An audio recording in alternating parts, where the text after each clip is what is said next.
यहाँहरु सबैले हार्दिक स्वागत छ नमस्कार छ।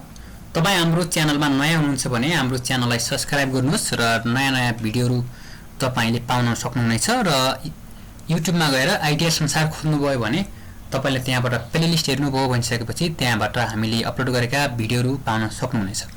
र आजको भिडियोमा हामीले तपाईलाई भर्चुअल बक्समा इन्स्टल गरेको विन्डो अपरेटिङ सिस्टमलाई अथवा कुनै पनि सिस्टमलाई फुल स्क्रिनमा कसरी देखाउने भनेर देखाउने छौं। यो भन्दा पहिलेको भिडियोमा हामीले भर्चुअल बक्समा विन्डो अपरेटिङ सिस्टम कसरी राख्ने भनेर देखाएको थियौं र विशेष त हामीले भर्चुअल बक्समा इन्स्टल गरेको जुन यो विन्डो छ विन्डो 7 यहाँ छ। विन्डो 7 मा यो स्क्रिन सानो देखाएको छ। यसलाई हामीले राइट तिरको कन्ट्रोल प्लस या प्रेस गर्यौं भनेपछि यसले स्विच भन्छ अनि स्विचमा ओके गरिसकेपछि यसले स्क्रिन अलि ठूलो त देखाउँछ हैन, फुलमा त देखायो तर पनि सानो देखाएको छ है त। त्यसले गर्दा कन्ट्रोल या प्रेस गरेपछि फेरि यो सानो देखाउँछ। तर यो मात्र राम्रो टिक हैन, यो मात्र हाम्रो लागि सोलुसन हैन है त। जस्तो हामीले विन्डो अपरेटिङ सिस्टममा जुन यो विन्डो 10 छ यसको स्क्रिन फुल छ है, सबै देख्न सकिन्छ। विशेष त हामीले प्रयोग गर्ने ल्यापटप अथवा कम्प्युटरको स्क्रिन नै सानो हुन्छ हैन। यो स्क्रिन सानो हुँदै पनि यदि हामीले प्रयोग गरेको जुन भर्चुअल मेसिनको यो स्क्रिन छ यो त एकदमै सानो भयो हैन। त्यसले गर्दा यसलाई ठूलो गराउन आवश्यक हुन्छ है। त्यसको लागि हामीले सेटिङ गर्नुपर्ने हुन्छ र यो भन्दा पहिले तपाईलाई यो हाम्रो विन्डो 7 नै कसरी ओपन गर्ने भनेर देखाउँछु। सबैभन्दा सुरुमा मैले यसलाई चाहिँ क्लोज गर्छु, यस गर्छु।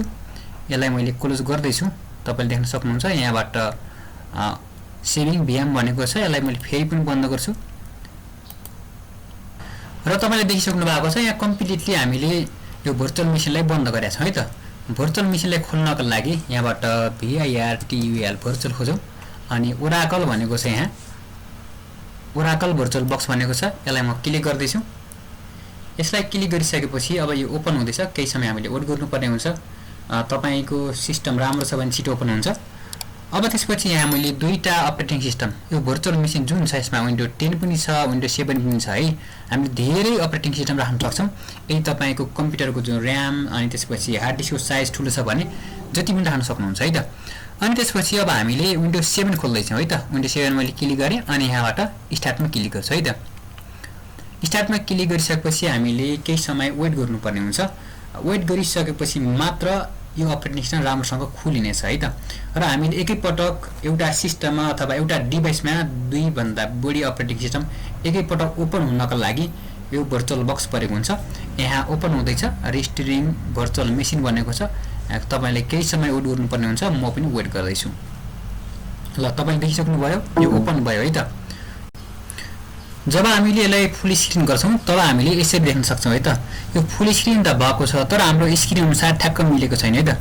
त्यसको लागि हामीले अहिले कन्ट्रोल या प्रेस गरौँ। कन्ट्रोल या प्रेस गर्ने बित्तिकै यसरी आउँछ। अनि त्यसपछि माथि डिभाइसमा क्लिक गरौँ अनि इन्सर्ट गेट एडिसन भनेको छ, यसमा क्लिक गरौँ। यति गर्ने बित्तिकै अब हामीले यहाँ यो फाइल म्यानेजरमा क्लिक गरौँ अथवा हामीले त रिसाइकल बिनमा क्लिक गरेर यहाँबाट कम्प्युटर जान सक्छौं अनि यहाँबाट यसमा क्लिक गरौँ। अब हामीले यहाँ 80 अथवा 64 कसलाई इन्स्टल गर्ने हो त्यो थाहा पाउनुपर्ने हुन्छ। त्यसको लागि हामीले यहाँबाट राइट क्लिक गरेर कम्प्युटरको प्रोपर्टी हेरिसकेपछि यहाँबाट 64 बिट अपरेटिङ सिस्टम भनेको छ। त्यही अनुसार हामीले यहाँबाट पनि यसमा क्लिक गरेर यो 64 बिटमा सेलेक्ट गर्नुपर्ने हुन्छ। मैले यसमा क्लिक गर्दै छु अनि यसमा क्लिक गर्ने, फेरि नेक्स्टमा क्लिक गर्ने अनि नेक्स्टमा फेरि नेक्स्ट।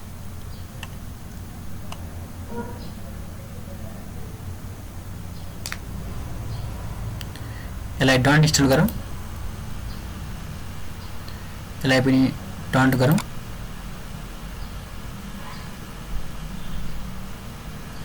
यसलाई रिबुट भनेको छ। अब यसलाई फिनिश गरौँ।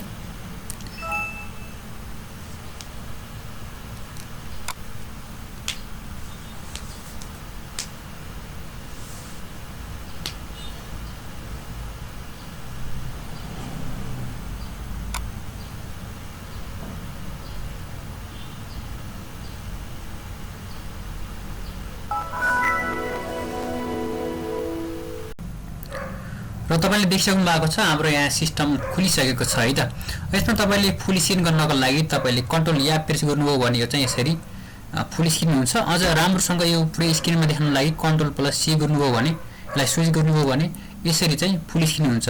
यदि तपाईलाई सर्टकट थाहा छैन भने तपाईले यसलाई नर्मली सिम लानुस्, Ctrl प्रेस गरेर अनि यो नर्मलमा जान्छ। अनि त्यसपछि तपाईले Ctrl+C मा प्रेस गर्नुस्, फेरि यो ठुलोमा जान्छ है त।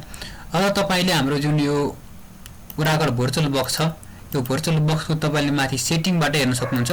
त्यसको लागि म तपाईलाई Ctrl+C प्रेस गर्छु र यो सी गरिसकेपछि माथि हेर्नु त, यहाँ भ्यू भनेको छ, यहाँबाट फुल स्क्रिन मोडको लागि हट ट्याब भनेको छ, स्क्रिन मोडको लागि हट टी भनेको छ र एडजस्ट विन्डोको लागि हट ए भनेको छ है त।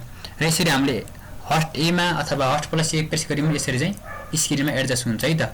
फेरि माथि क्लिक गरेपछि यो फुल स्क्रिन हुन्छ र पूर्ण रूपमा फुल स्क्रिन गर्नलाई Ctrl+C प्रेस गरिसकेपछि राइट कन्ट्रोल च्याप्नु पर्ने हुन्छ अनि यसलाई स्विच गरिसकेपछि यो चाहिँ यसरी देखिन्छ है त।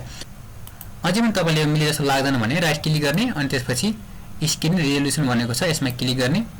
त्यसपछि यहाँबाट यो साइज तल घटेको छ भने अझ ठुलो देखिन्छ। तपाईले यहाँ हेरौँ, एप्लाई गर्दैछु, यो ठुलो देखेको छ है। अझै मिले जस्तो लाग्दैन भने यसलाई रिभर्ट गरिदिनु होला। त्यसपछि तपाईले यहाँबाट यसको जुन साइज छ यो 11:52 अथवा 12:10 यो गर्नुभयो भनिसकेपछि तपाईको जुन स्क्रिनमा देखाउनु पर्ने हो साइज, त्यो साइजमा देखाउँछ। अहिलेको लागि मैले यसलाई केप चेन्ज गरे अनि ओके गरे भनिसकेपछि यो चाहिँ यो स्क्रिन चाहिँ ठुलो आएको छ, पूर्ण रूपमा राम्रो जस्तो देखिन्छ है त। र तपाईलाई आजको भिडियो कस्तो लाग्यो कृपया यहाँ प्रतिक्रिया दिन नभुल्नु होला। हस्त नमस्कार, धन्यवाद।